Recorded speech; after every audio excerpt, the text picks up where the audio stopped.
In this demonstration, we're going to completely remove DevTest Workstation and its related files from a Windows system. We're also removing the previously installed demo server applications.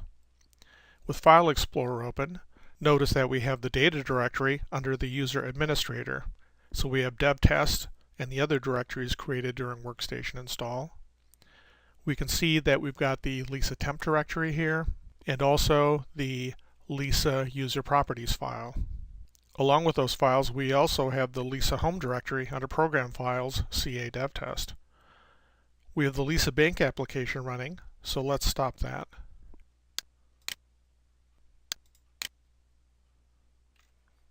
On this Windows system, we'll launch Uninstall from the Start menu.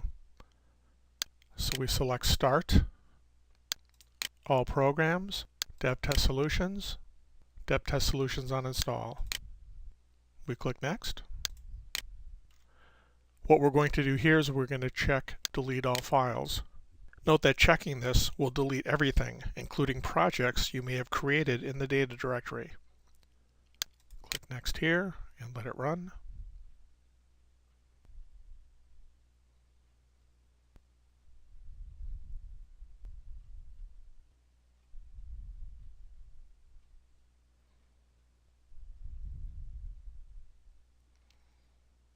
So the uninstall is complete.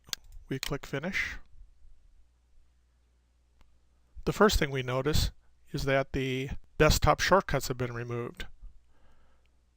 Now we look at the directories here. We can see that the data directory under Administrator and the other directories have been removed, including the Lisa temp directory and the lisa.user.properties file. We can also see that Lisa home is gone. If we check the Start menu, All Programs, we can see that the DevTest Solutions Start menu has also been removed. So we've successfully removed DevTest Workstation from Windows Desktop. For more detailed information about this product, click the information bubble in the top right corner to load the product page. From there you can visit product documentation, support, communities, or see the learning paths.